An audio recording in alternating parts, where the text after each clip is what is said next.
Hello? Did we lose Bill again? Might have. I For think you did smeg's for a sake. second. Well, Right. Welcome, Skonin and Neesons and bull-like monsters with really big to episode 312 of an Unearthly Podcast, streaming live on the 10th of July, 2019, and featuring The Horns of Nimon, written by Anthony Reed and starring Tom Baker as the Doctor, Lala Ward as Romana, and John Brierly as Canine Mark II. I am Bill Sylvia, the Man in Black, and with me are Randy Ronson McCulloch, Good evening, everyone. Mad Matt Winchell, things are running just barely. and Thomas Fireheart. I have a sudden urge to watch Flash Gordon. It'd be an improvement. Yeah, but at least if you're freaking watching Brian Blessed, you're just, blown away by how awesome Brian Blessed is. It doesn't matter that he's chewing every piece of scenery. You don't care because he's Brian Blessed. Fly, my Hawkman! Ugh.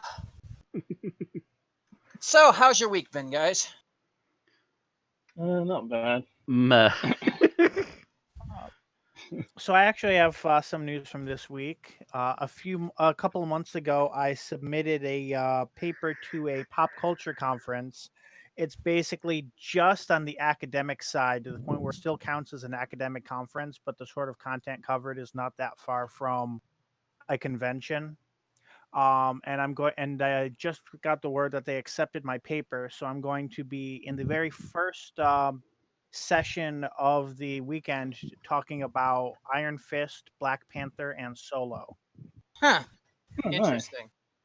And the person right after me is going to be talking about rewatching John Sims' Master in the Trump/Brexit era.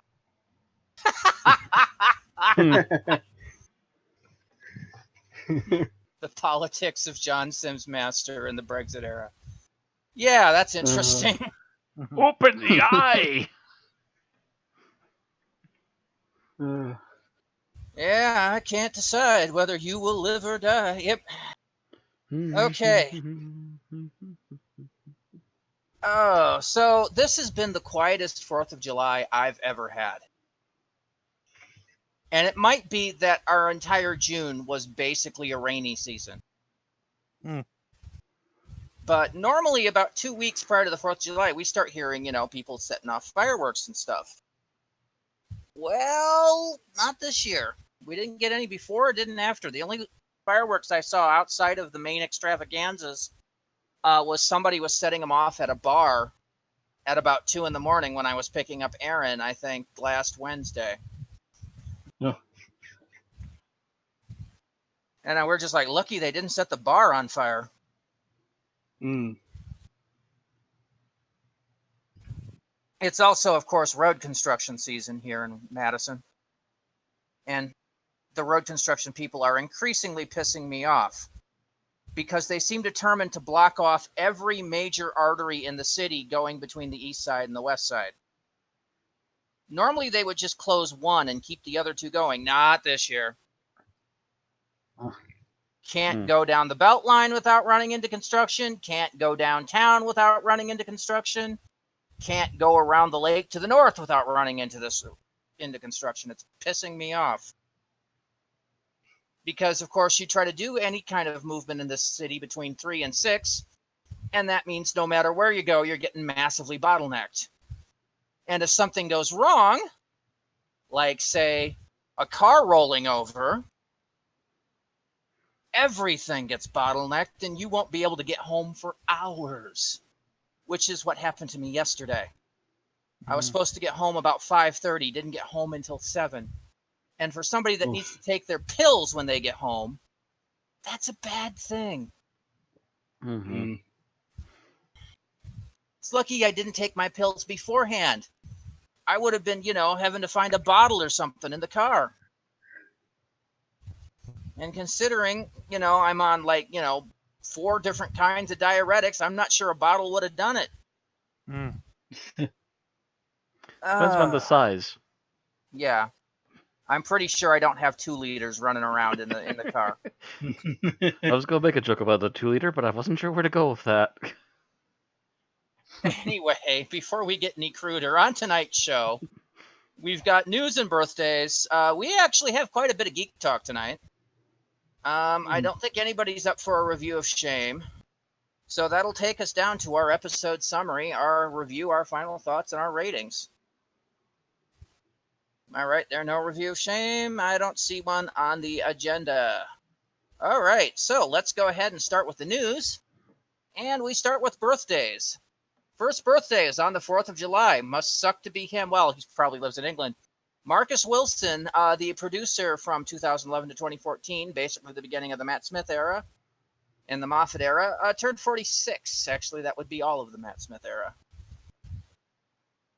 On the 5th of July was Philip Maddock. He was a actor that was in many classic Who roles, including the Warlord in the War Games and Solon in The Brain of Morbius. He would have been 85, but he died in 2012 at the age of 77. 7th July was a big one. That's John Pertwee. He was the Doctor from 1970 to 74. The third Doctor would have been 100 this year, but of course he died in 1996 at 76. Rumor has it he died after watching the 96 movie special. Just a rumor, not verified. Only one Moving way forward. to find out. Moving forward to the 10th of July was John Sim, the Master from 2007-2010 and co-master with Michelle Gomez in 2018, turned 49. Also, Jamie Glover, the replacement for William Russell in Adventure in Space and Time and would continue to voice Ian Chesterton in the first Doctor adventures, turned 50. And then finally, Jackie Lane, who played Dodo in 1966. And I did not write what age she turned. Oops. Well, I can find that really quickly. Bill, you told me you did all this. I thought that was done. She turned 77. So happy birthday, Marcus, Philip, John, Jamie, and Jackie. Lots of J's And today. What? Yep. Lots of J's. Lots of J's in early July. And from births, we go to deaths. An Unearthly Podcast is sorry to announce that Glyn Houston, who played Professor Watson in The Hand of Fear and Colonel Wolsey in The Awakening, has died at the age of 93. Houston has had over 200 credits on television, dating as far back as the 1950s, with his first film credit being The Blue Lamp in 1950. He was a younger brother of film star Donald Houston, close friend of Welsh actors Richard Burton and Stanley Baker, and recipient of a BAFTA Lifetime Achievement Award in 2009.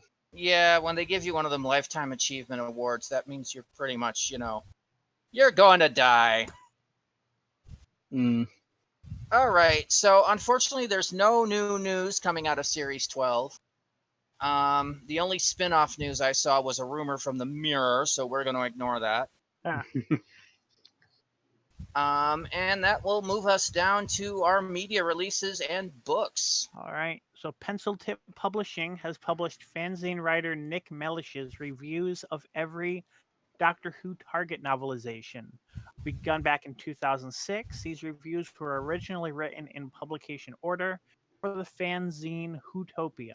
Each review has been redrafted with the list including novelizations of the Sarah Jane Adventures, the recent Douglas Adams adaptations, and more.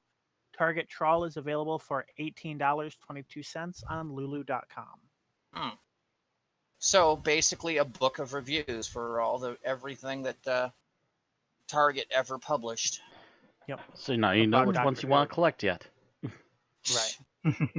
I need to find my Target my Target paperback collection. I know it's floating around here in a box somewhere, but it's fairly extensive because that was one thing I refused to throw out. Just as All well, if right. nothing else, the books will stay around for a long time. Mm-hmm. So, that takes us down to our Big Finish news. To memorialize the 10th anniversary of Ianto Jones's death in the Children of Earth season, Big Finish has released this new adventure in the Torchwood line. In Torchwood Serenity, Jack Harkness and Ianto Jones go undercover as a married couple in a gated community.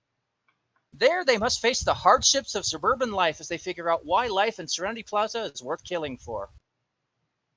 Torchwood Serenity was released yesterday, priced at $7.99 download, $9.99 CD.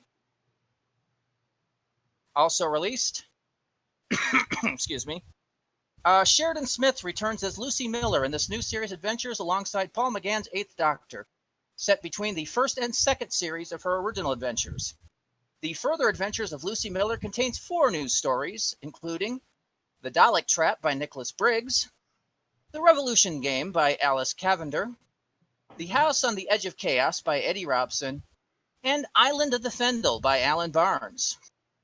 The Further Adventures of Lucy Miller is available now from Big Finish for $19.99 on download, $24.99 on CD. Of So course, there- Briggs writes a Dalek episode. Of Of course he course. does. It's just an excuse to get him to voice a Dalek. Mm-hmm. with that Torchwood one, I've got to say there must have been at least 3 times, especially since I tend to browse social media when I'm like waking up or falling asleep. So many times I clicked on that title, like, oh, a new Serenity release. Well, is it a new comic? No, it's Torchwood. I'm like, God damn it! I fell for it like 3 times, thinking it was a new Firefly comic. And Yeah, it never I know. was. I didn't fall for it that way, but I was sitting there when I saw that title, just humming, "Take my love, take my land." I'm just like, okay. And I mentioned in our group chat before the podcast, and of course I have to have John Barrowman in a Hawaiian shirt on the cover, like just to bring up memories of Wash at the same time. Sorry, Maybe I'm that's dying. what they're hoping for to get listeners. I hope not. That would be really cheap of them. Search engine optimization. Sure. All right, so that is all of our news. We are going to go to our Geek Talk, and we've got a few things. Apparently. I actually Apparently. I actually kind of meant to bring this up before we started, but given that I'm basically covering a game and an anime adaptation of the game, I'm either willing to get both out of the way now or let the movies go first, and then I'll do both at the same time after.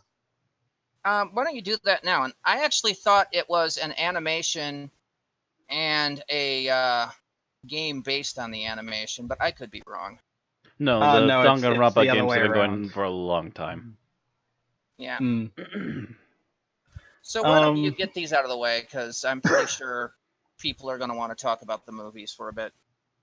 Yeah. It's kind of funny because I only got the Danganronpa game in a bundle with the second one, just because they were happening to go cheap on PS4 at the moment. So I was like, okay, I've heard of this. I've watched the first episode of the anime. Why not?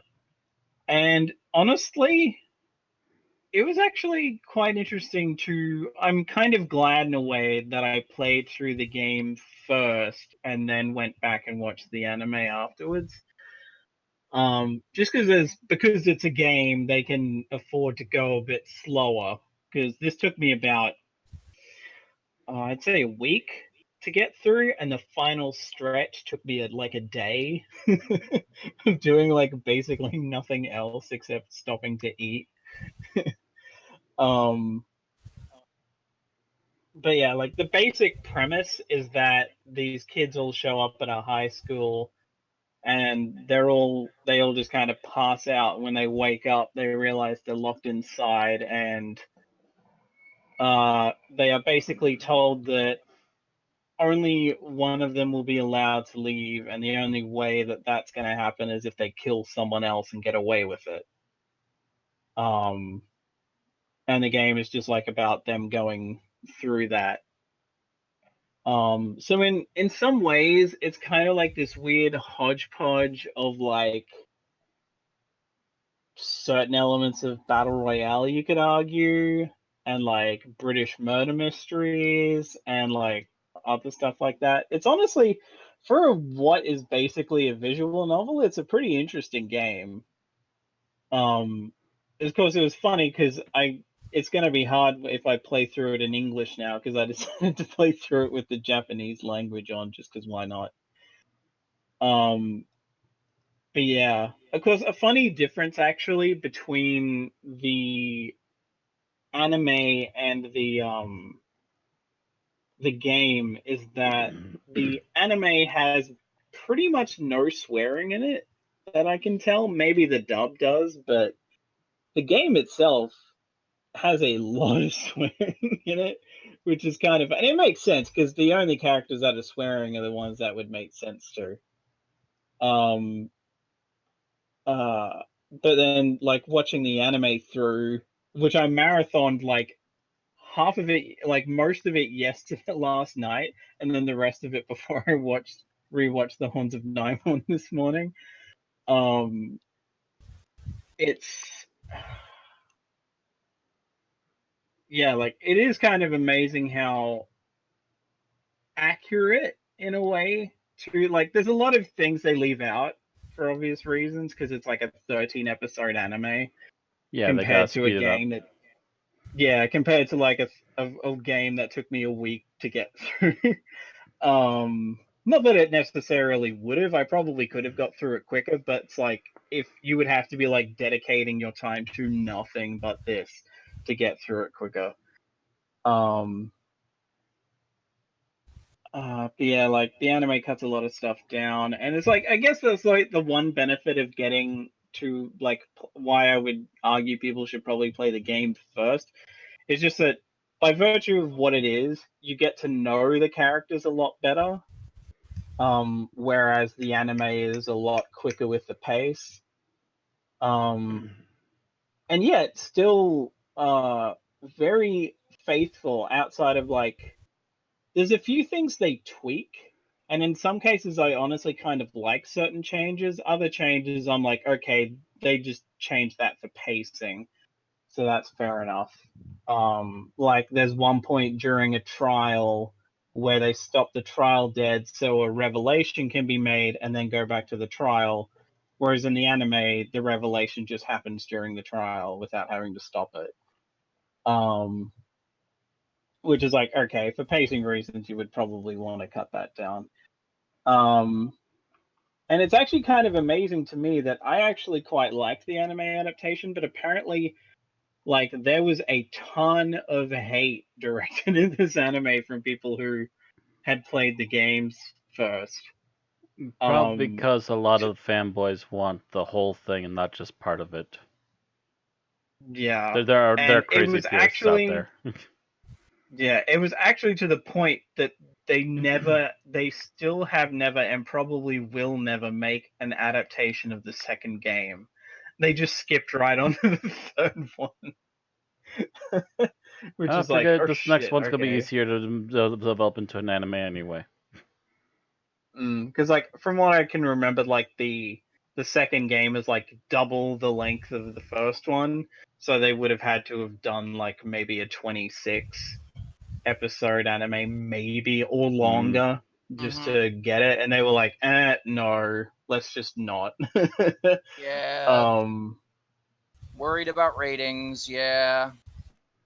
Because mm, the thing about anime is sometimes you'll get interest in the like a short series like 13, but the mm, longer a series runs, the more chances are that the ratings can drop off unless it's yeah, deliberately designed in arcs like mm, freaking Dragon Ball Z or Ranma or Inuyasha or Naruto or any of the other ones that ran for yeah, several yeah, hundred episodes. Right. yeah. And even something like Death Note, you get to a point where it's like it just kind of shifts. There's like a very specific thing happens, and then the anime just kind of shifts onto another arc for like the rest of it, and that's like 36 episodes, I think, which is kind of unusual. But that was also them taking their time with it, I guess, as opposed to this, where, like, I could kind of get people being kind of annoyed that they rush through a lot of, like, character development, basically.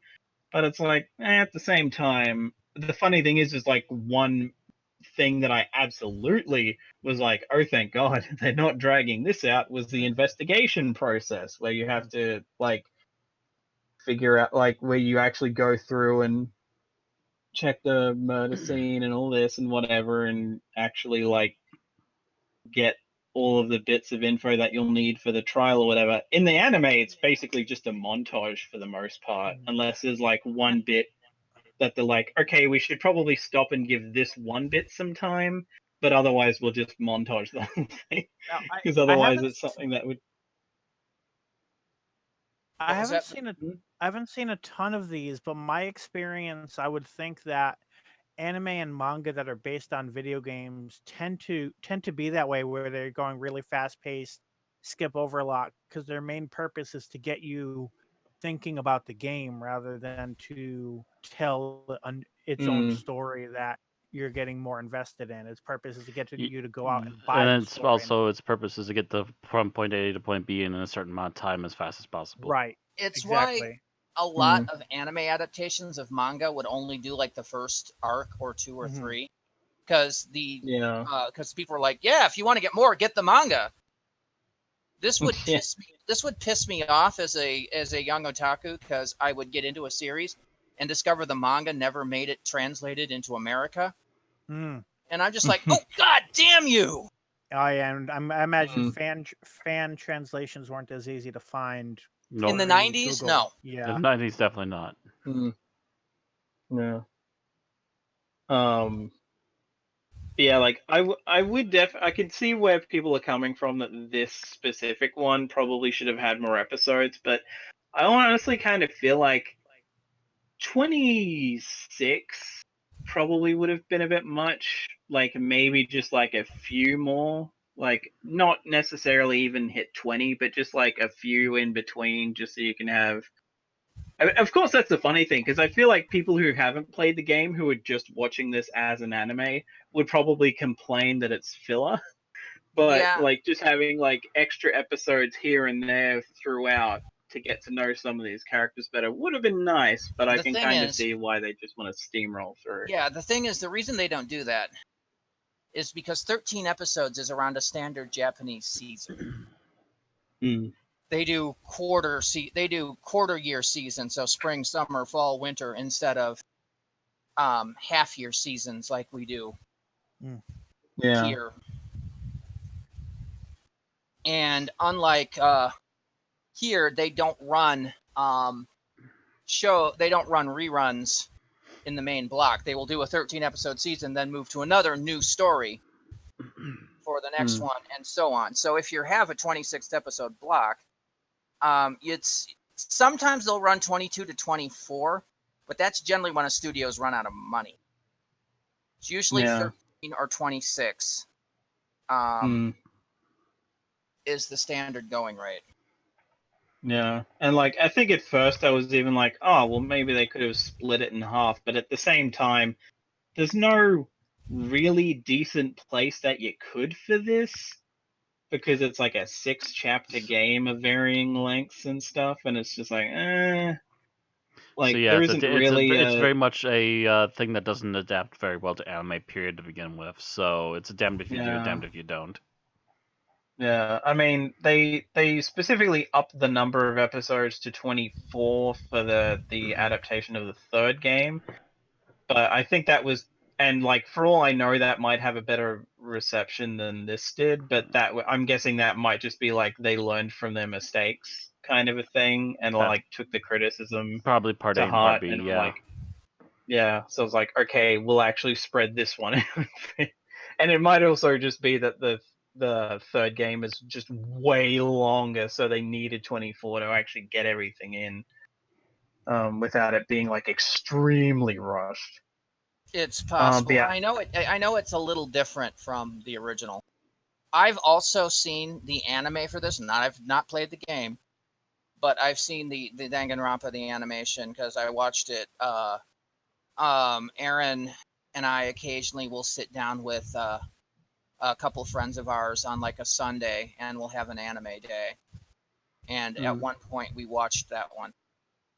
I actually was very fond of it, but I like elements of a murder mystery. So Mm.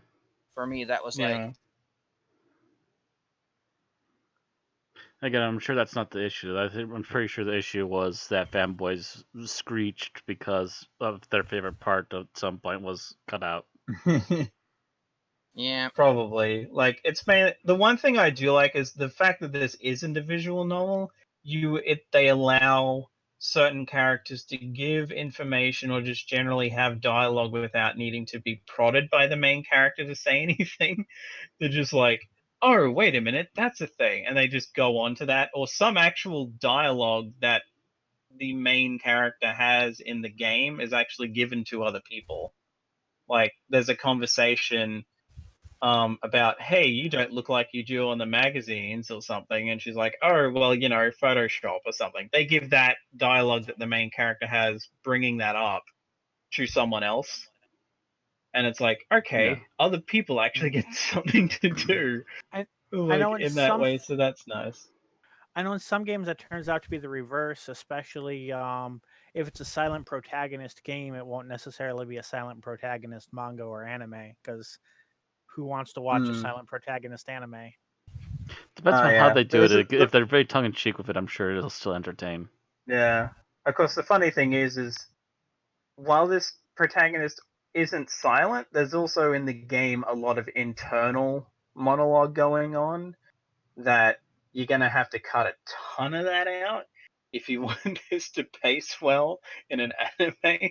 So like they'll keep some, but others Mhm. will just be like a look that implies what he's thinking or something like that. But yeah, I would definitely say that people should check both out, but it basically just depends. If you're willing to play a visual novel, that'll probably take you a week or more. I mean, it'll probably take other people more because I just have an insane amount of free time. But if you're willing to play the game first, it should be on sale on PS4 in every region. I don't think it's just me. So if you have a PS4 and you want it, I would say give it a look. Otherwise, I would still say the anime is worth a shot. But yeah, if you want to do both, I would suggest doing the game first, then the anime. So, Trigger Happy Havoc is the game, right? Yeah, It is it's available like for PlayStation Portable, Android, iOS, PlayStation Vita, Microsoft Windows, OS X, Linux, and PlayStation 4, Yep. according to Wikipedia.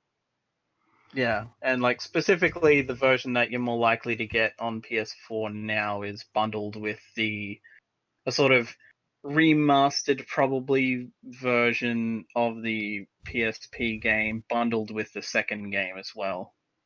I think I got it for like $13, so it's just a bit of a steal at the moment if you're able to get it that cheap because it'd be cheaper in the US. All right. Is that everything you got to say about it? Yep. All right. So, Bill. All right. Yes, I finally discovered that Into the Spider-Verse was now on Netflix, so I managed to watch that over this past week. I had heard a lot of good things, so I was like, looking forward to seeing it. And even though I had heard good things, I don't think I was quite prepared for what I saw. What it basically comes down to, at least what was the most notable thing for me, was that because animation, well, yeah, because animation is so advanced nowadays, and you're not going to top anybody trying to be the most realistic or anything like that.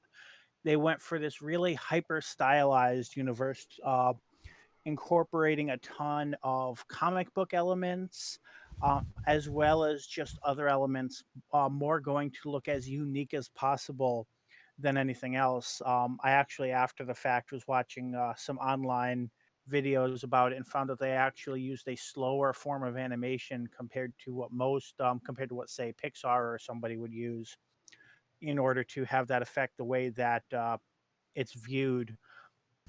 And I've got to say, I really like the visual presentation of it.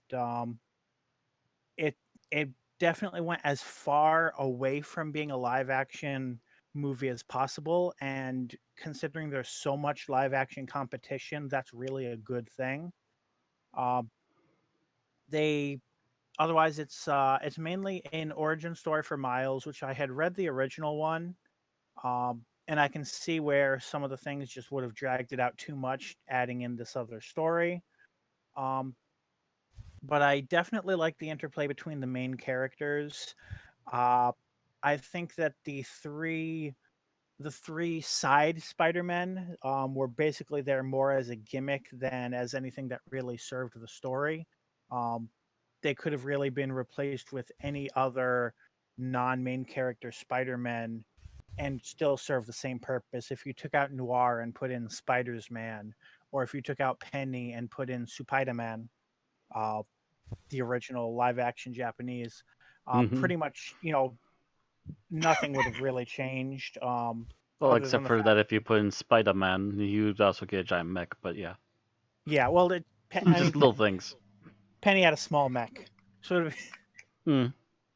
it would have been More of a tank, but yeah. It would have been Leopardon instead of the Spider mech she had. Hmm. But yeah, so those three characters were just more or less gags that were there just to emphasize, hey, multiverse, things are weird. Uh, but the interplay between the three main characters was really interesting.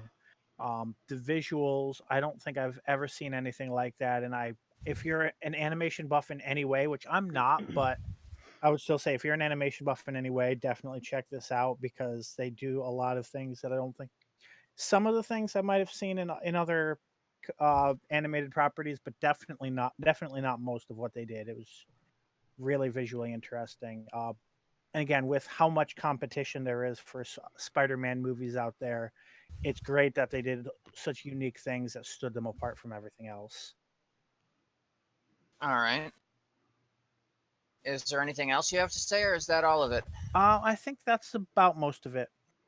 Everything I you All want to like say right. post without going credit to scene. spoilers. Yeah. So I'm also on a Spider-Man kick because for our 4th of July movie, Aaron and I went to go see Spider-Man Far From Home, which of course is the latest of the MCU movies and was released here in America 2 days prior to when we went to go see it. Hmm. Fortunately, most people were out watching the Boom Booms, and we had almost an exclusive theater in which to watch this movie. So it is Spider-Man Far From Home is actually kind of an end cap to Avengers Endgame. Hmm. Um, Mhm. it deals with, of course, the people in Peter Parker's high school, which, if you remember, is kind of a high school for the technologically gifted, and dealing with the fact that they're what they call blips, um, people that got blipped out of existence by Thanos in the original, the first of the in the first of the last two Avengers movies. So they're dealing with the fact that they're back now, and 5 years of their life, 5 years have passed, and while it's only been for them, no time at all. One person in an interview is talking about how his little brother's now older than him. So you can imagine they're kind of out of it. So their high school decides to take them on a summer trip across Europe. And for Peter Parker, this is a great way that he could get together with MJ. So he has all these plans and he's trying to execute these plans and watching them fail horribly while he's, in true Spider Man style, while he's being harassed to work for Nick Fury. No real spoilers there. It goes sideways. That's all I can say there. This movie is great. There's a reason it has a 90% on Rotten Tomatoes, because apparently critics and people like it all the same. The feel is perfect. You get this whole thing of Parker trying to get the girl, and everything just goes anything that can go wrong will go wrong. He's basically subject to Murphy's Law. Basically, the way Peter runs in the comic books, anyways. Yes, exactly. So that's probably one of the better adaptations at this point. Then, Mhm. I will say I've not really heard too much yet. I'm trying to keep it as spoiler-free as possible. I'm hoping to get to see it this weekend. What I have heard though is that the range of reviews apparently are only ranging from great to good. So you can add a spectacular to that now. I freaking loved this movie. It felt good. The humor was in all the right places. The only complaints I had were the basic MCU problems that I've had with the adaptation. Is the fact, of course, that they had to, for whatever reason, they had to make Aunt May hot. And actually, I've heard a good theory on that. That Sony is doing these characters slightly altered to try and keep the characters free in case they get the copyrights back. Not happening. It's been I folded believe there's a money limit, and then they were supposed to extend it for one more movie, so I think they hit that with this one, possibly, by the looks of it. So they're definitely getting a third Spider-Man movie, but beyond that, I'm not sure. I haven't heard anything for sure yet. It's not really a spoiler. This movie ends on a cliffhanger. If you watch the end credits bit, you're like, basically something is revealed. Oh, I hope it ends with Vincent D'Onofrio walking on. No, it does not. But you know who is in the movie?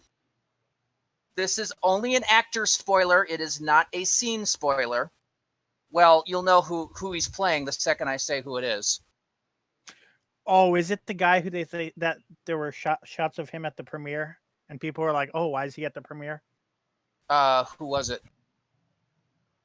I don't remember the actor's name, but the one person that everyone knows as the definitive J. Jonah Jameson. J.K. Simmons, yes. Yeah. Oh, I know about him being in the movie, yeah. Yes, he only has a after credits cameo, and yes, he is playing J. Jonah Jameson. Because he's only the best live action version of him ever. Jesus. He is I mean, it was just like, okay, we have the seed where J. Jonah Jameson goes on a rant against Spider-Man. Who can we get to play him? Well, there's only really one person. It's kind of like trying to get someone other than Hugh Jackman to play Wolverine, someone other than Robert Downey Jr. to play Iron Man. It just J.K. Simmons is J. Jonah Jameson. Yeah, like Alfred in the 90s. Oh yeah, yeah. There's only just like a select few people you can really pick for certain characters, and he owns Jonah Jameson so well.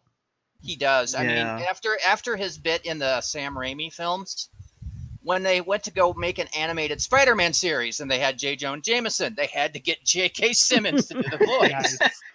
I was gonna say, I'm pretty sure even in like the PS4 Spider-Man game, even though it's not J.K. Simmons, the dude is clearly doing a J.K. Simmons impression. Well, that's because I think Simmons himself also essentially did more or less a version of some of the previous Jamesons as well. So. But no, I mean, the guy just so owns it so easily and effortlessly. It's impossible to find another live actor for him. My issues with it is the hot Aunt May and the kind of the death and murder obsessed MJ just are the only things that hit me wrong. Okay. Oh, we got that from like Homecoming. I don't remember that much, but okay. She's dark. She's a very dark person. Ugh. And not very social. Yet that's not my MJ. Oh, so she's relatable. Yeah, that's I guess. You call it relatable. But no, I mean, she's taking tour of Europe, and she's, she occasionally she's just literally saying they're being doom and gloom. No, she's not being doom and gloom like goth or anything. But she will go to a place, and she's all excited because, so many people were executed on this bridge. It's almost kind of Adamsy. Reminds me of my tours of Spain, where they could not stop bringing up the Inquisition. The Inquisition. Well, it is a major part of history in Spain because especially no one in Spain, expects the Spanish Inquisition. Yeah. Chief weapon is surprise. Surprise and fear. Fear and surprise. Yes. So in terms of characterization and stuff, I actually have one thing I've been kind of wondering / waiting for. With all the reboots of Spider-Man, I've been waiting for him to move a little bit toward the adult type of snark Spider-Man that we're used to from the 90s animated series. From the trailers, I got the impression this is not going to be the movie where they move that direction. Would you say that's correct? Yes and no. If you're hoping for that from the start, you're not going to see it. Okay. You get the feeling that it might start going there at the end. You don't get to see it, but you get the feeling that it's going to start moving in that direction. Gotcha. Because basically there is a definitive moment where he has to put on his big boy pants. Ah. And because that's the overall theme of this movie, is the fact that Peter Parker still is trying to be, the neighborhood Spider-Man. And Nick Fury saying, you were chosen to be an Avenger, and this is an Avenger level threat. You have to help, And there's a little conflict back and forth there. I must admit, I'm mainly just waiting for him to leave friggin' high school, but we're gonna have to wait 2 more movies for that. Actually, Maybe with the not. rate they're going I at, I would think the next movie might be where they finally get him out of high school. Yeah, because I think this is senior trip. But this is like a senior field trip or something. From what they've said, they want Marvel has flat out been we want 3 movies of him in high school at least. That's so not a guarantee. So maybe one more movie where he might be leaving it finally. Oh, yeah. Well, I mean, when I said we'll need 2 more movies before, I meant one more with him in high school, and then the next after that will be when we finally get college. If Peter Parker. things happen, the next movie should follow up directly from this movie. That depends. You would have to watch the after credit scene to know why that would be. I've been hearing people are really not gelling with that last scene, if that's what you're talking about. I would have. I can talk to you about it after the stream off if air, you want to be spoilerized. But I cannot say it while we're streaming. Right. But I loved this movie, and I loved the after credit scene. So those people that are having issues with it can go suck an egg. Now, I will say this might just be where I am in life at this point, but I would love a movie to finally start with Spider-Man as a chemistry teacher. Yeah, that's not going to happen anytime soon, Bill. Bill keeps blowing that smoke. They keep bringing us back to. We've had how many movies of Teenage Spider-Man now? Because they've messed them up every 6? time, Bill. Well, this one hasn't been messed up. This is perfect. This one hasn't been messed up yet, but they've had how many series in a row of movies that have gotten messed up at one point or another? How do you expect them to keep them above high school age? You gotta let them get there first. This is the 3rd Spider-Man 2. Eventually, puberty the hit. Yeah, well, the thing is, if the MCU stops making them and it's just Sony, it will get fucked up, and we know this. Yeah. Because that's what Sony does. We fuck up Spider-Man. Except for that animated movie. It took us three to do it the first time, and then only 2 to do it the second time. And after that, the MCU said, here, give it here. Yeah, but also at the same time, they've done an anime movie that apparently did wonders for everybody, and a Venom movie that in certain corners is extremely exciting, and they can't wait for a sequel. Shrug. I don't know. The Venom movie, by my understanding, was Marmite. I'm not sure. The thing is that the animated movie, it's an animated movie. It's still... Yeah, it's not like your normal live-action one, but still, there's some unusual stuff going on because of this whole hodgepodge between the two companies. But the thing is, the costuming in this movie was great. I don't know if you know who the bad guy is, but his costume was fucking perfect. I knew How can I not who Bubblehead is? The moment I saw him, I knew who he was, and I'm like, yeah. Oh, wait. Mm. Wait. But did Yeah. Did they do the whole he pretends he's Spider-Man thing? No, No. I think that happened I only like can't for really one say story, without Bill. spoiling But what, yeah, no. what his story Yeah, arc yeah. is. But I I liked it. was more wondering if we got another version of the meme in a movie, but I No. guess not. no, like guess- again, Bill. It only happened for like one story. Yeah. This is the Well, popular this version is of one it. story. It was they did this. It was the movie itself. I enjoyed every minute. The comedy bits were perfect. Most of the side characters were great. I don't like what they did with Flash Thompson, where, normally in most things he's the bully jock. Here, because of course this is a school for technical geniuses, he basically has his own little podcast show. Mm. And just basically he kind of is Peter Parker's Draco Malfoy. He spends most of his time bad mouthing and not actually being a bully. Mm. Spends his time being an asshole, but not actually physically confronting them. Right. And is actually kind of simmy with the good guys when things get tough. But not really. So they're frenemies. Kind of. But I still enjoyed this to no end. The feels were right. A lot of the lines. Of course, enjoying Samuel L. Jackson as Nick Fury is always fun.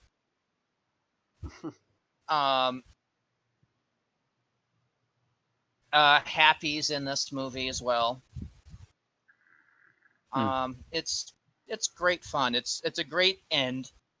It's a great end swing to Endgame, and I enjoyed every minute of it. If you're an MCU fan, you have to see this movie. Now that I have money, I can. I'm thinking Well, then you because can give your opinion next week. because going to AMC is pretty much a $30 outing. I've been avoiding the theaters this summer. But It's too bad you don't have a Marcus by you. Tuesday nights, $5 night. Yeah, it's starting to look like for me to catch the MCU movies that I haven't seen yet. I'm probably going to need to get the Disney streaming service because they don't seem to be popping up on Netflix. That's because they're moving away from it. Yeah. Yeah. Disney. I see them I'm not on shocked, Prime, but not free with Prime. Right, yeah. When I clicked on Prime, it said subscribe to Stars or buy it or rent it.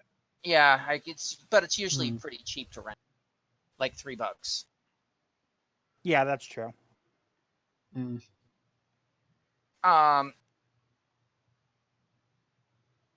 But yeah, you should see this movie. Enjoy it. Enjoy all the side stuff.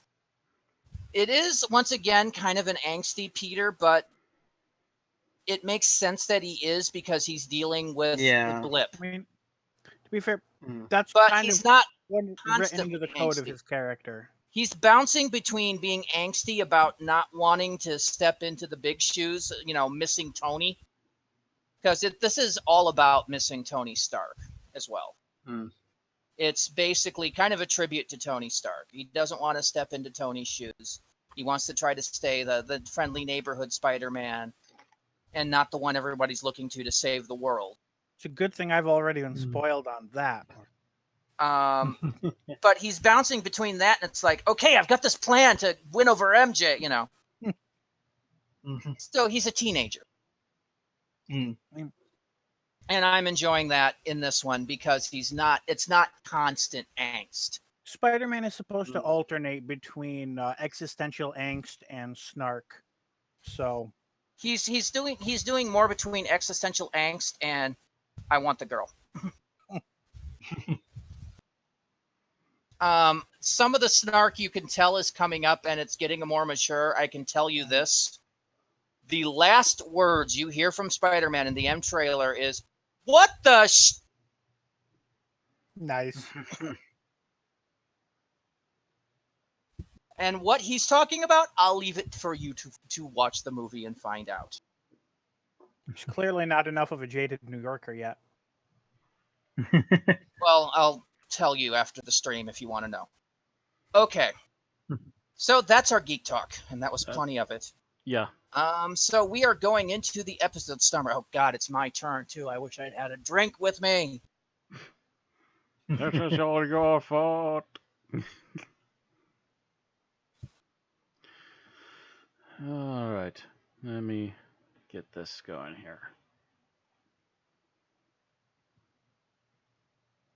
Okay. Stopwatch.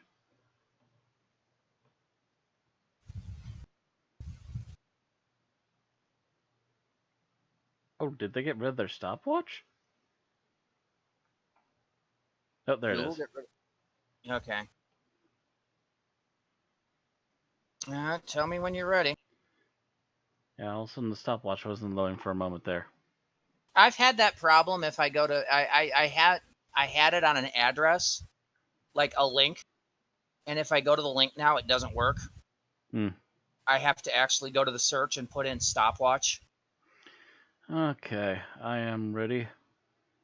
All right. Just give me the countdown. All right. 3, 2, 1, go. All right. So we start this with this big freaking cheesy 60s, 70s BBC looking spaceship floating through space. It's piloted by two guys, neither of which are very nice. One of which is having a problem, and the other's yelling at him for not feeding it through the subcomputer because apparently all their equipment is antiquated, out of date, and on the verge of going bad. Well, unfortunately, their computer takes them wrong, and they wind up basically getting sucked into a black hole. How they do this and not dying, I don't know. I think it wasn't quite open yet. It was starting. But anyway. Also nearby is the TARDIS, with the Doctor having shut everything down to do some maintenance and upgrades on the console. The problem is, he's too close to a freaking black hole, and he's also getting pulled into it, and the two ships basically get pulled together and collide. But not before the big ship hits something, kills its pilot, and loses all power. The Doctor manages to extend the TARDIS force field so that they can actually go into the ship and investigate, and they find this situation and they try to help the co-pilot. Basically, because if they don't, they're all dead. While they're setting up, the Doctor goes back in the TARDIS to basically try to get it towed into the hold, and the co-pilot, realizing that he has power, basically ditches the Doctor behind. Romana, when she finds out, is livid about this, confronts the co-pilot, and he basically locks her in the hold with his cargo, which is a bunch of hostages. Also some energy sources, which was what the Doctor used to restart the engines. Meanwhile, on the planet Skonos, the destination of this ship, their leader is meeting with a being called the Nimon to tell him that the ship has been lost. They are then very ecstatic to find it found suddenly. Romana confronts this leader guy, whose name escapes me at the moment.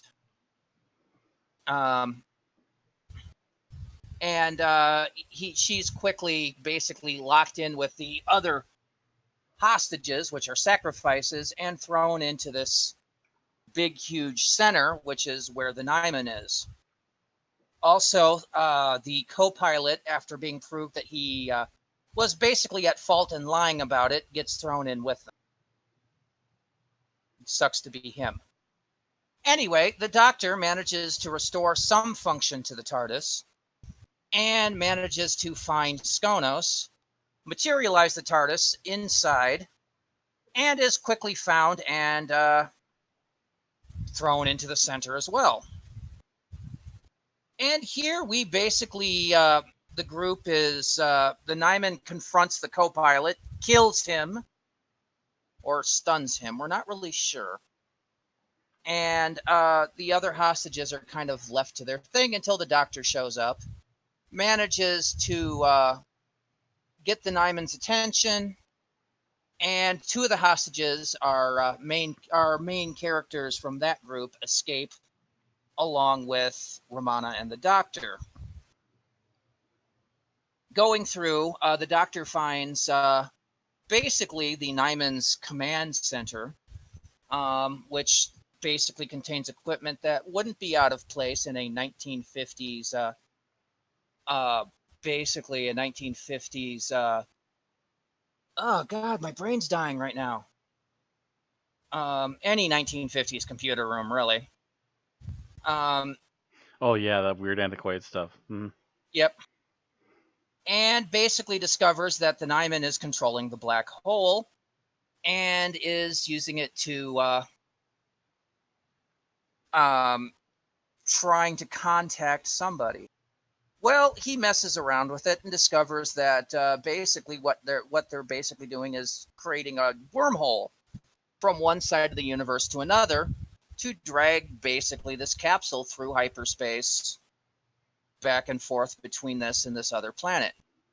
The Nyman managed to do this and produces 2 more Nyman, which there was only supposed to be 1. The Doctor quickly has Romana check out the capsule and starts working on trying to reverse this process so that they can't send any more through.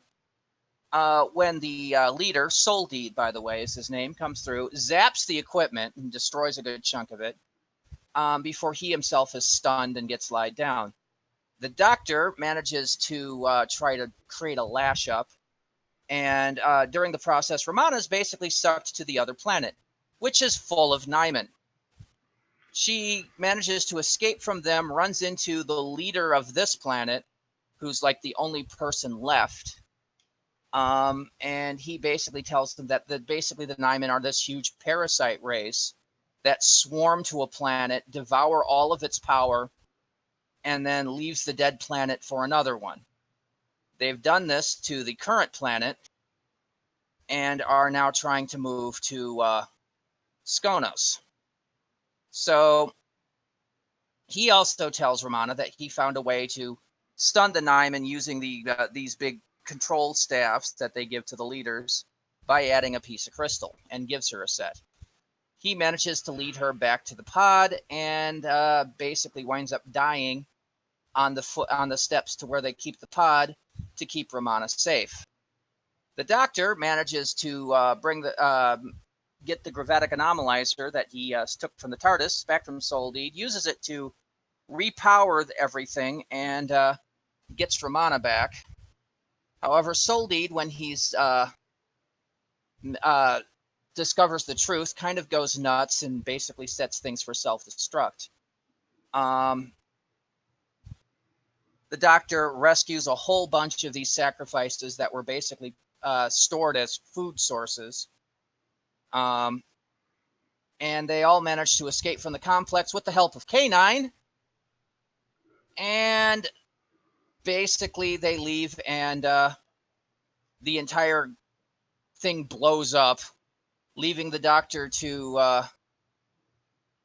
get the Anothians a ship home, led by the two main characters who were by the name were Seth and Tekka. Mm-hmm. And then they leave. The Doctor goes away to fix the TARDIS, and notices them heading back to Anoth. And that's basically the end of the story. 7 minutes 35 seconds. My brain kept dying. This is an episode my brain doesn't want to think about.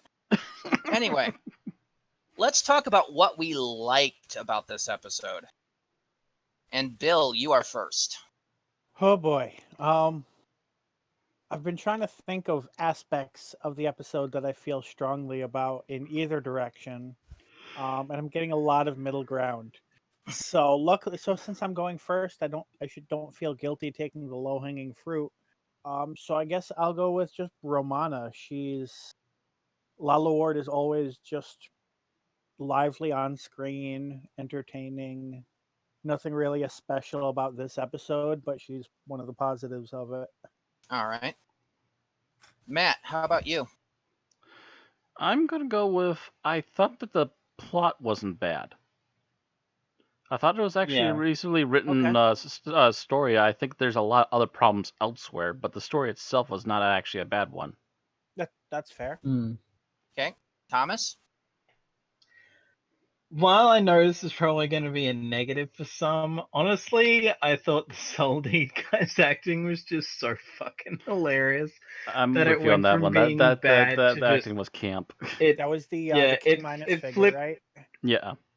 Yeah, The it over the it top flipped back man with a around. staff. Yeah, it flipped back around to be entertaining for me to the point that at any time he was on screen saying anything, or even just one particular scene where he doesn't say shit, but just the expressions on his face, just I can't help but smile or laugh. Like I'm not supposed to be, but you know, it's just like he's so entertaining at least. I'm sorry, Whereas I like couldn't.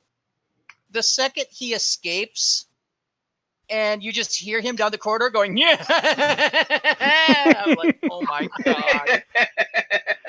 I'm sorry, that scene gave me the giggles. It's like you with Wiley Whiplash, I think it is. He's just you mustache twirling sob. Was that after his like cognitive dissonance mental breakdown? No, that No, was before. it's No, that was after they before. stunned him in the main Yeah. control room, Ah. and then he got Yeah. up and escaped, Mm. Mm. and But you of just hear him course, running down the corridor. just as soon as they realize he's escaped, he starts giving an evil cackle and starts running full pelt down the hall. The subtitles called it "laughs maniacally." I'm like, "Oh god!" It's like you're not supposed to be that much of a villain. Yes, he is. That was like even Well, like I his mean- very first appearance. He like looked directly at the camera and said something like completely like camp villain. Oh yeah, he Mm. looked. I think he looked at the camera a couple of times. Mm-hmm. Yeah, he was. Yeah. He tried to He chew ate every Rammed it scene up, and was just yeah. talking to everyone through the fourth wall, like, "Am I amusing yet?" So I'm going to feed off of Bill's.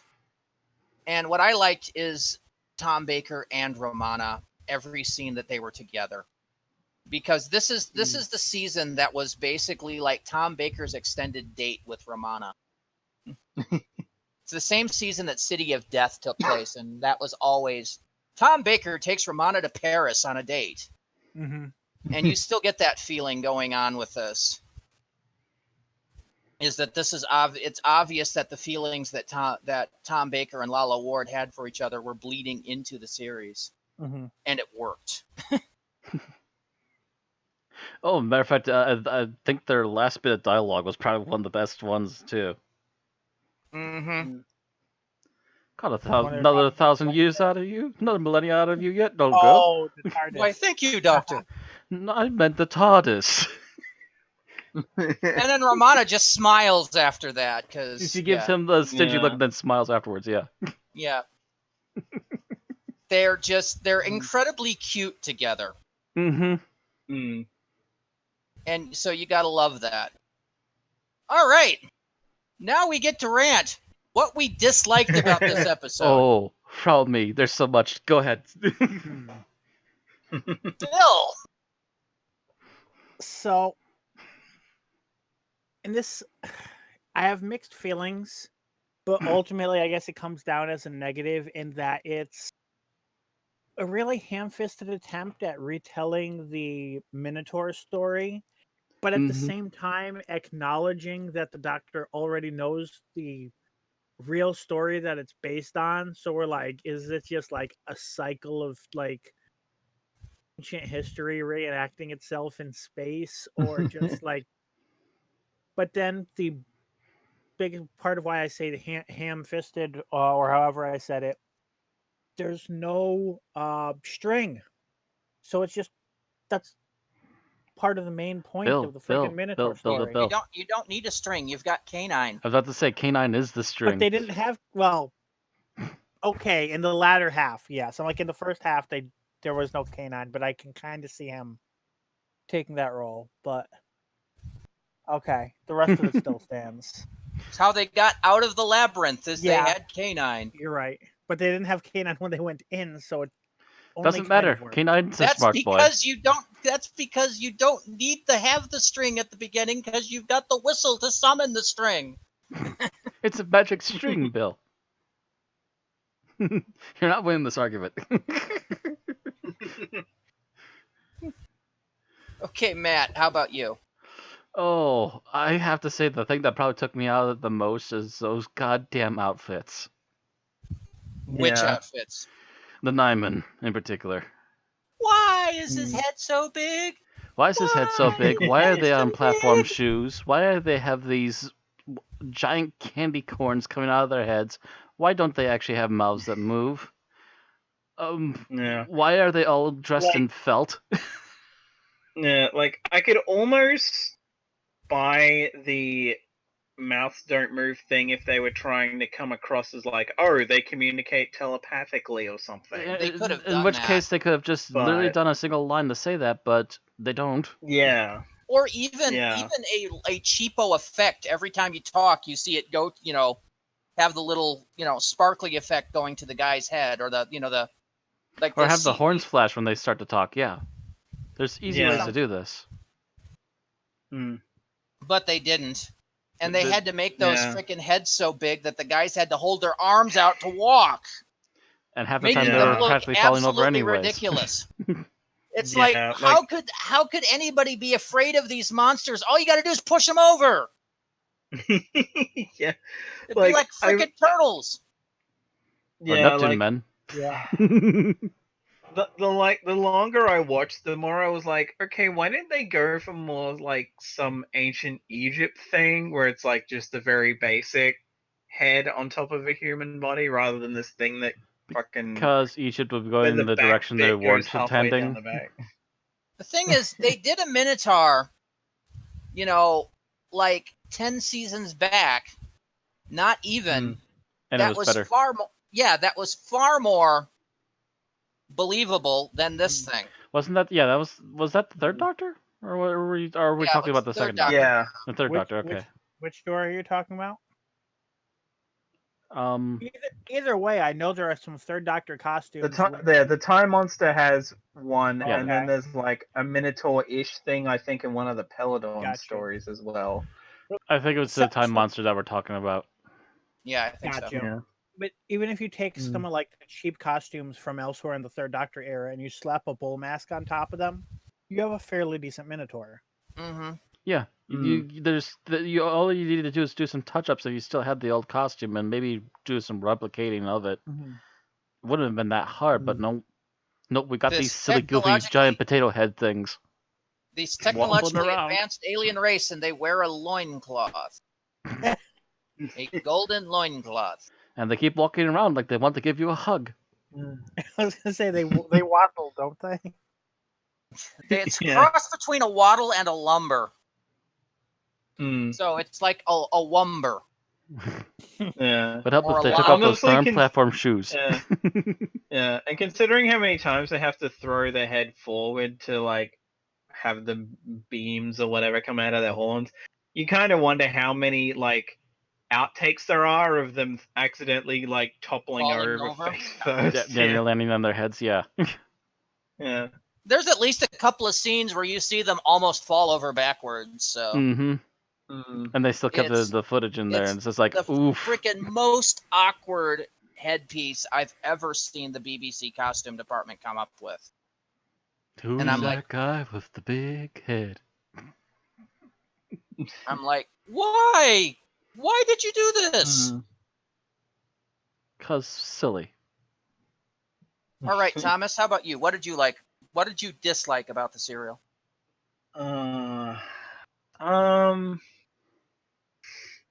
God, I'm trying to think because I was mainly falling back on the on the Nimon designers, but I don't know. God, I don't know.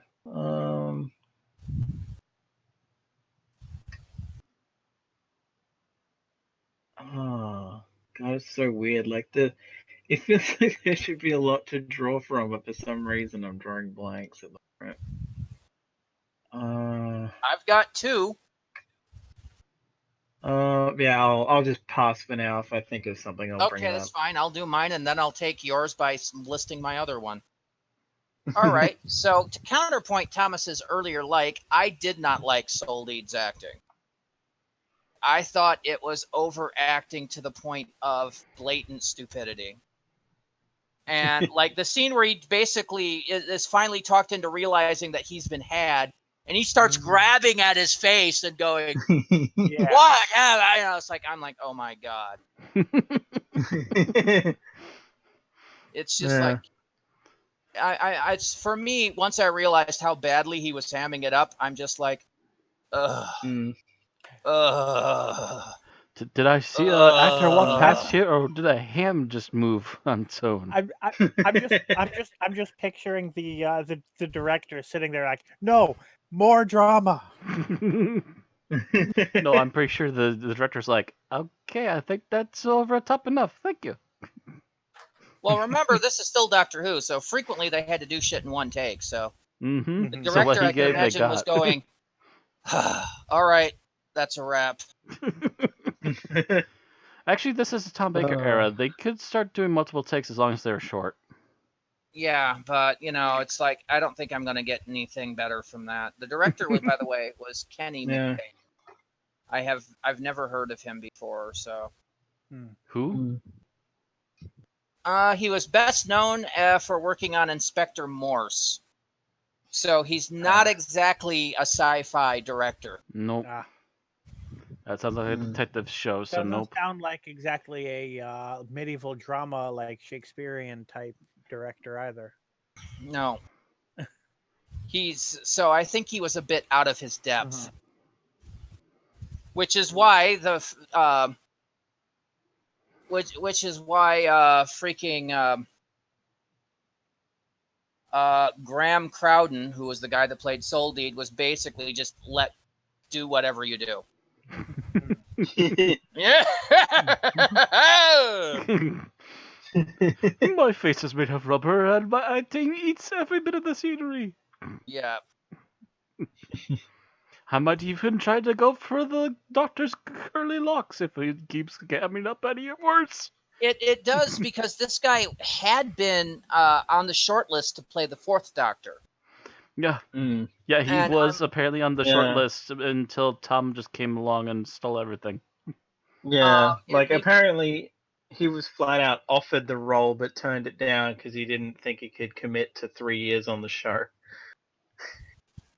And it makes me wonder what would have happened had he accepted the role. Every bad script, he'd just ham it up. That does make me think. I don't think he would have hammed it up anywhere near as much if he was playing the Doctor, because they would have been like, okay, you need to cut that out. Whereas with this, it's like, nah, fuck it. He's like a one-off villain that we're never going to see again, so screw it. Forget he's weird. Fuck it, I'm just in it for the paycheck. Yeah. It would not surprise me, though, if he was like, oh, okay, I'm basically a Flash Gordon villain. Sweet. So my other bit that I had issues with, and I brought this up in the summary, is the fact that they didn't even bother to redress the freaking computer stands that they used as set pieces. That looked like they basically came out of, a power station from the night. That looks like they basically picked them up wholesale when somebody upgraded a power station. Who needs to address them? Just add enough of them around and make sure they buzz and kind of tick a little, and you've got yourself a set. All the buzzing and ticking was done by the Radiophonic Workshop. Most of those pieces were just standing there, idle. They did a few close-ups that moved. But I'm like, this is supposed to be super advanced alien equipment. I can see the freaking voltmeter. Just have enough flashy things around, no one will care. They didn't bother to even try to redress them. They just bought them wholesale and brought them there. And it bothers me that there was that lack of effort. And again, that might come down to the director just not knowing what the fuck he was doing. But it's still a bother. Can I also add another negative on this overall? Go ahead. The silly costumes of the locals. That didn't bother me as The much. Their headgear is as bad, if not worse, than anything the Time Lords ever came up with. Well, that's the thing. I was going to say in comparison, remember, this is the series that brought us the Time Lords with the freaking high collars. So, Yeah, these guys got massive shoulder pads and they got plumage up the wazoo, all of it painted in black. So maybe that's the producer's fault. That's probably the producer's fault, or the people they went to for costuming.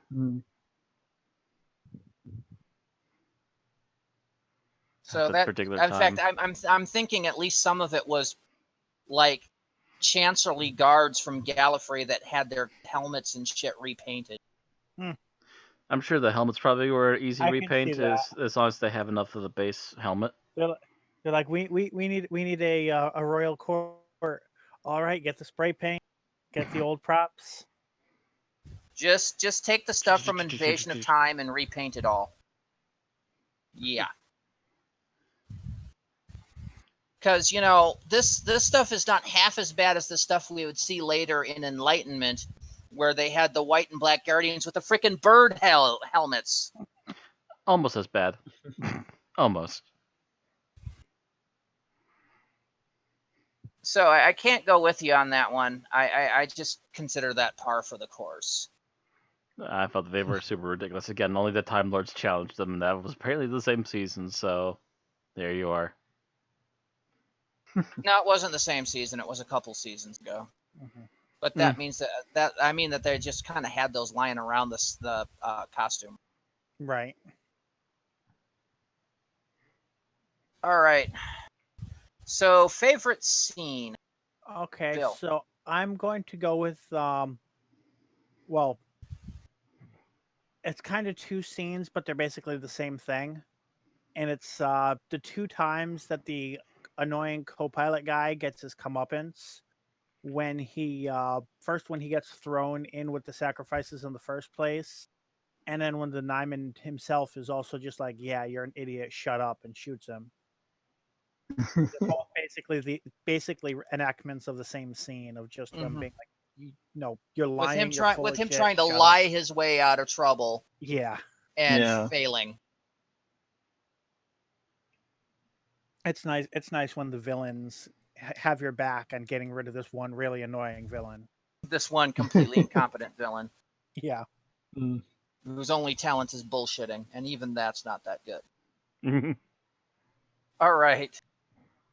Matt, how about you? What's your favorite scene? The Doctor and the TARDIS after they get rid of the, I believe it was almost plant-sized object thrown at them. Said, "What was a pity I wasn't a cricketer? Well, I'm a great slow bowler." After sending the TARDIS for a spin. Yeah.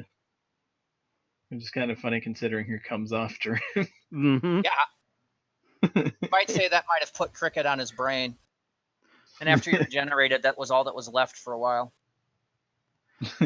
Well, the next one literally used a cricket ball to save himself, I believe, at one point. So, yeah. And the first thing he did is he walked up to that thing, saw the cricket bats, like, oh, yeah, needs to drop a linseed oil. Yeah. And actually got to play cricket in Black Orchid. Yep. Pierre Davison was particularly happy about that scene because that was a legit scene of him bullying someone out. All right. Anyway. Thomas. Thankfully, mine wasn't taken, because, the more I was watching it back, I was like, okay, was that it? No, that wasn't. Ah, there it is. And it was, K9 gets reactivated, and the guy's he's just like, put me down. It's like, remove me from this. Yeah, remove me from this surface. Not until you show me a bit of your power. Zap. Ah, shit. It's like, that was a warning. Remove me from the surface. I still think John Leeson would have done that scene better. Yes, I noticed that. I noticed the change of voice this episode, and I was deeply depressed. Yeah. It seemed like they were trying to imitate Leeson, but just not succeeding at all. Yeah, because he had a different regional accent than Leeson. I believe what happened is Leeson was out with a cold. Or with laryngitis. There was some sort of prolonged thing where he couldn't come back for a while. Mm-hmm. It sucks. Yeah, because I remember hearing about the fact that he couldn't do a good chunk of this particular season. He was out with like some kind of Matter of fact, I believe virus. as a joke, that at one point K9 actually did get cold. He got laryngitis. Yeah. I think Mm. that's the first episode of the next season, if I'm not mistaken. Yeah. Just a kind of an offhand way to go, okay, Which- we're just going to keep this hush-hush and we'll get the Actually, I actual think voice that actor soon. I think that makes that the actual direct story following this one, so that makes sense. Mm. Either way, it's what comes up pretty soon after this. Mm-hmm. But yeah, it was seeing if I can find out what exactly was going on. The one that was supposed to follow this was Shada, and we all know what That happened got to Shada. canceled. Yeah. Which is why this is a 4-parter, but it's a season finale.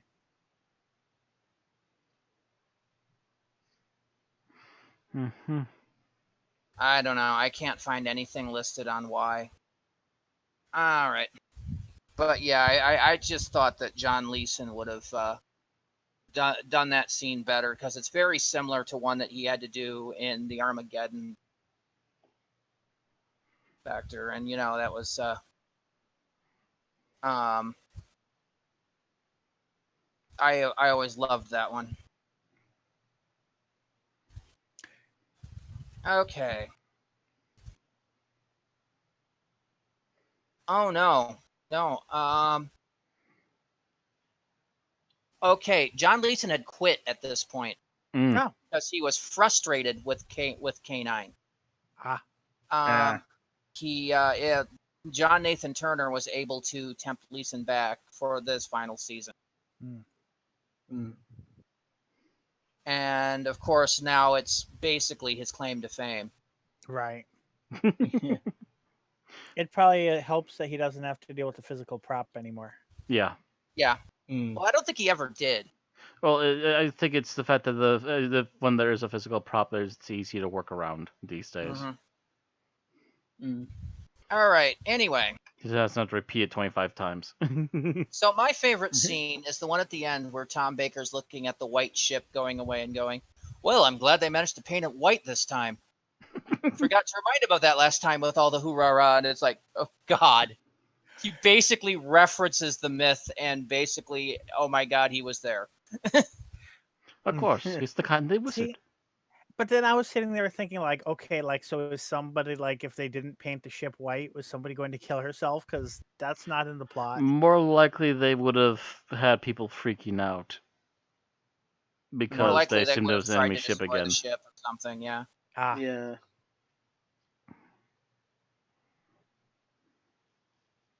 Besides, we know that, the entire trip back, or, we suspect the fact that, Seth and Tekka were just shagging in the captain's quarters.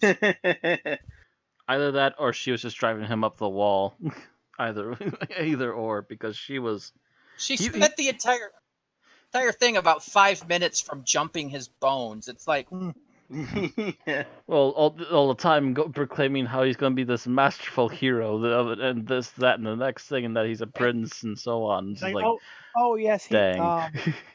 he must have defeated all of the Nimon himself. Yeah. either way, he literally had to tell her down like several times, like, shh, come on. he's just being modest.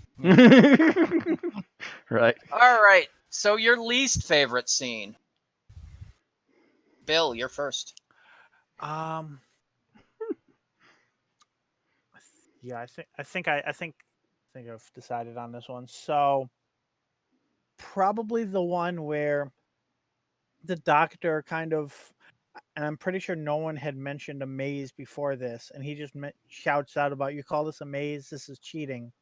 And it was kind of, well, like we were talking, the reference to the original myth, except just kind of ham-fisted about it. It was like, oh yeah, there's a minotaur and a labyrinth, and you're just gonna make it really obvious instead of letting the story play out, and that kind of annoyed me. So if the only reference they had made was the thing about the ship at the end, would you have been able to let that slide? Probably I would have been like, oh yeah, it's just a simple joke, and but that's kind of out of the blue, but it wouldn't have been a pattern. Mm-hmm. All right, Matt. I'm trying to see if I can find the scene. Sadly, I can't, so I'm just going to reference it and add another silly picture. But the Nimon, when they first, when the two new ones arrive, there's literally a scene where you see the guy literally needing to prop his head on the background for a few moments as he's literally about ready to fall over, and then slowly starts to correct. It just completely made me start having the giggles. It's just so awful. Who looked at that and said, yeah, let's keep that in?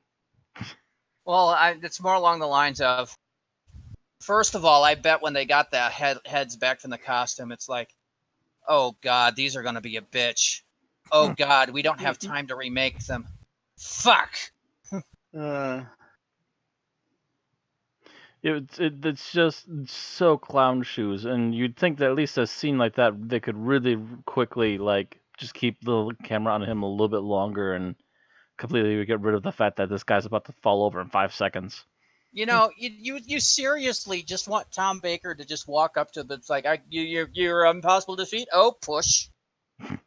And just watch him on the ground trying to roll. But yeah, just walk up. I know your weakness. Give it a light shove, and they all start toppling over. Can't get up. I can't get up, Ralphie.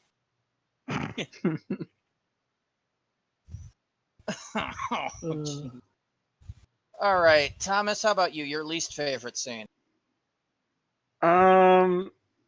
Just by virtue of lack of explanation, when the entire thing, you almost think it's just going to be part of it, but then the entire fucking thing explodes, and then it's just like, well, glad that worked out fine. And I'm like, okay, wait a minute, but we didn't see them run into ships and fly off or anything. Well, I think that entire thing was supposed to be the complex fact was blown up. I think that wasn't the entire city. I think that was just the power plant that supposedly blew up in that scene.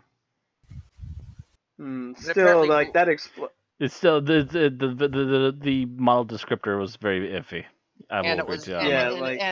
Physics. Mm-hmm. If that whole maze complex had blown up, it should have taken up the surrounding area too. Mm-hmm.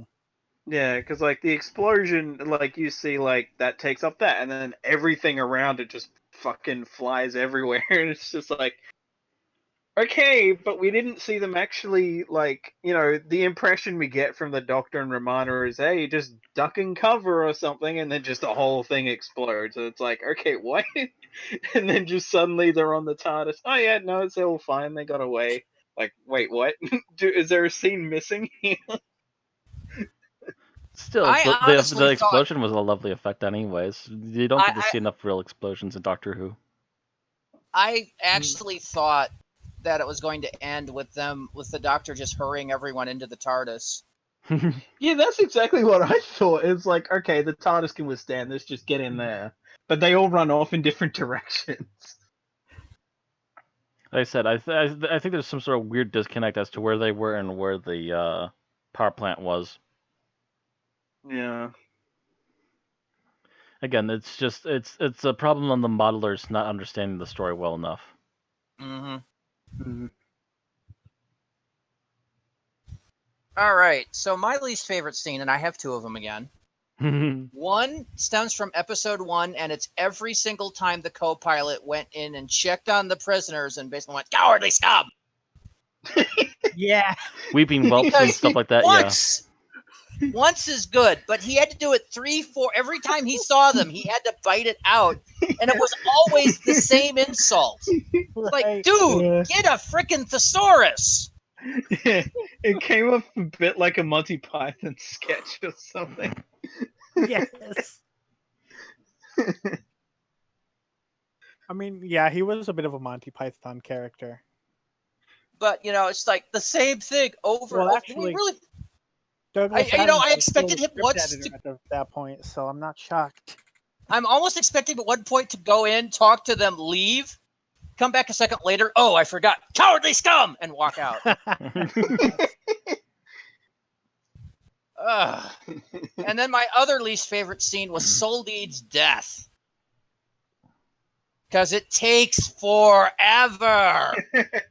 I'm going to die anyways. On the floor. It's one of those that if they made a parody of the episode, it would be, like 5 minutes of, oh, Oh, by the way, I happen to think of one other good thing I liked in general about this episode.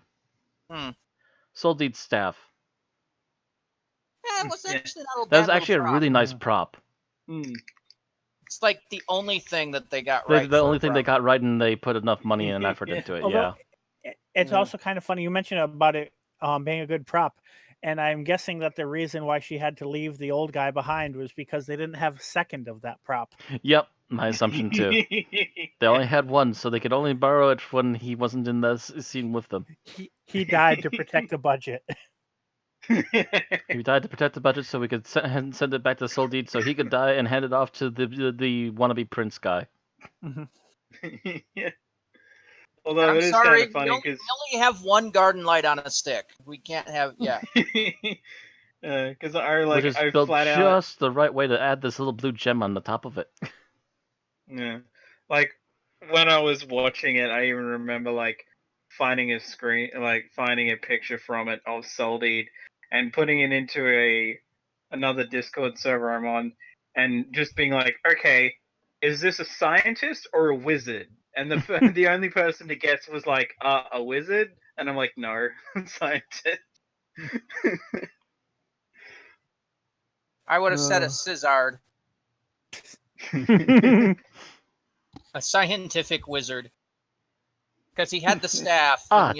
Tech mage then. Yes. Yes. All right, so that's our dislikes, our favorites, our least favorites. Time for final thoughts. Bill.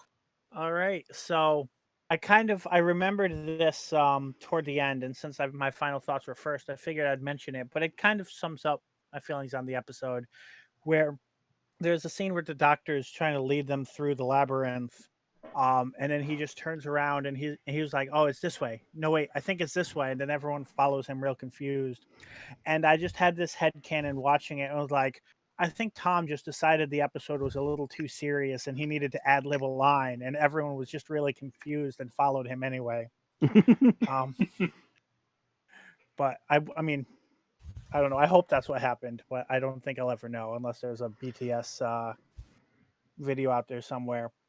But altogether, yeah, it's I don't know. I feel as I kind of alluded to earlier, I don't have much that I feel very strongly about this episode. It's not great. It's not awful. It's just meh.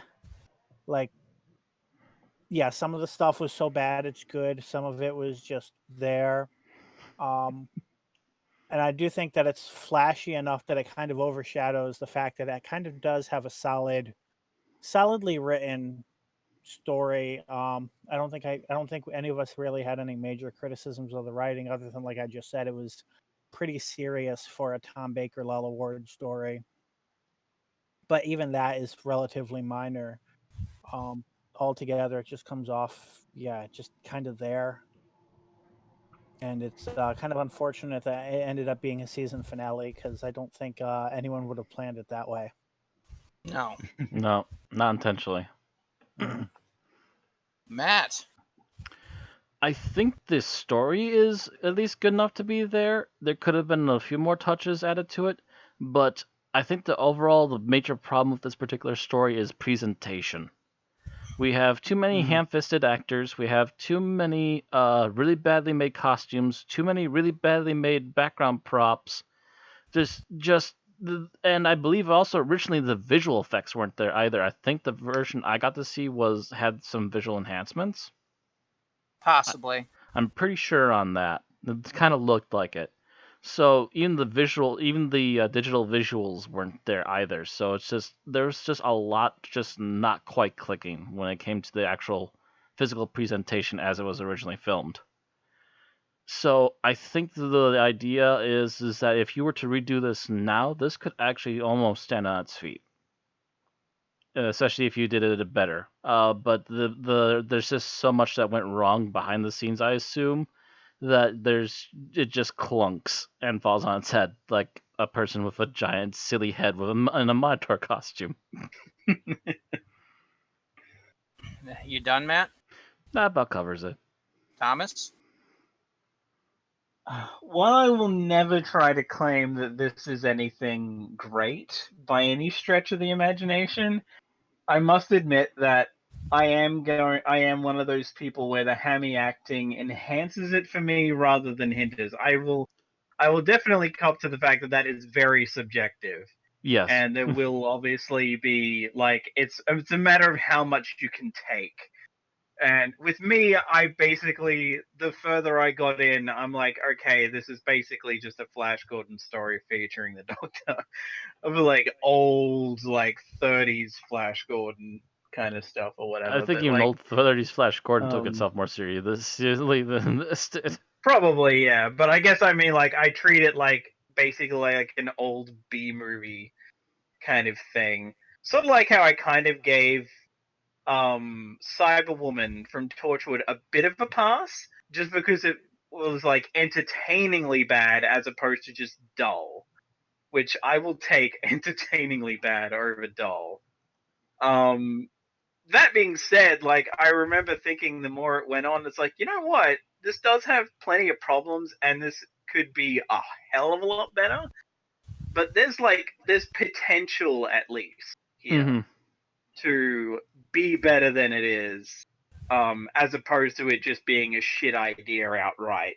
Yeah. So I would usually I would say this isn't a must watch by any stretch, but if you want to watch some bad Doctor Who that you'll at least get some laughs out of, I would say throw this on. But otherwise you could probably skip it. I would point them at Curse of Fatal Death instead. Well, that's actually meant to be a comedy. I know. We're talking some genuine Who that you can get the giggles. All right. So my final thoughts are that, when you're going to take a piece of mythology and convert it into science fiction, you're walking a line that it is either going to be very, very good or very, very bad.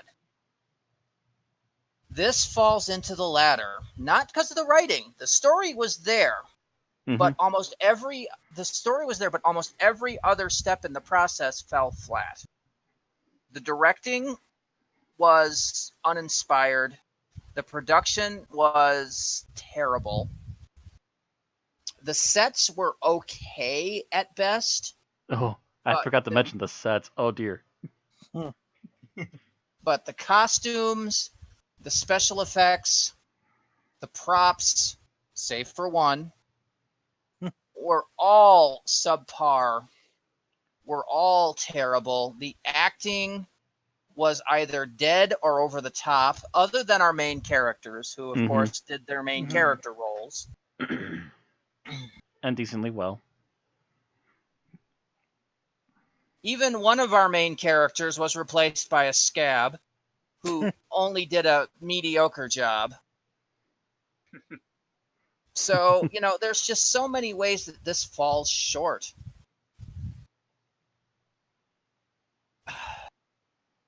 It is a disappointment.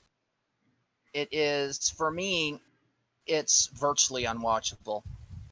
It's a horrible. This is I mentioned last week that I thought this was the worst of Tom Baker serial I could remember. I still hold that. There are a few I have not seen yet.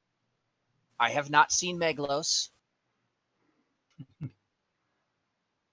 So I may change that soon in the future. But as of this point, this is the worst Tom Baker serial I've ever seen. Seems like I'm neither going to be the high nor the low voter this time. All right. Well, let's find out. Go to ratings. And Bill, you are first. 3 out of 5. 3 out of 5. All right. Matt? I'm actually right there with Bill. 3 out of 5. I'm surprised. I'm just sitting here going, maybe I should lower it. No, never Thomas? mind. So here's what I thought was going to happen. I thought people were going to give lower than me, but no, I was thinking of a 3 as well. Come on, Randy. Come on, Randy. I am not giving it a 3. I'm sorry. Ah. It is not rated in my book. It Now gets a who's the 2. Debbie Downer this week?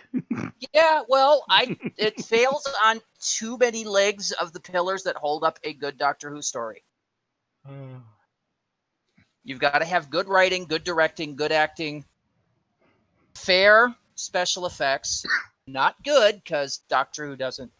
Special effects in At the least BBC. good for its age. At least good for its age and the BBC. Mm-hmm. Well, that's part of the age. We And also always decent have to. costumes. We also always have to tweak it back 10 years because BBC. But Yeah. So, 3 out of the 5 legs fell on this one. depends on who you ask. I'll give it a 2.5. 2.5's fair enough. That's what I was actually Because- kind of contemplating. Well, Yeah. Because of the good acting of our main crew, I will give it a 2.5. But it's only Tom Baker and Lala Ward that got it that half point. Mhm. So that will average it to a 2.9, which puts it a lot higher than most of the crap we've watched recently. Yeah. 2.9 will be 263 out of 301 things reviewed. It is on par with Time of the Doctor, Vampires in Venice, and Aliens of London World War III.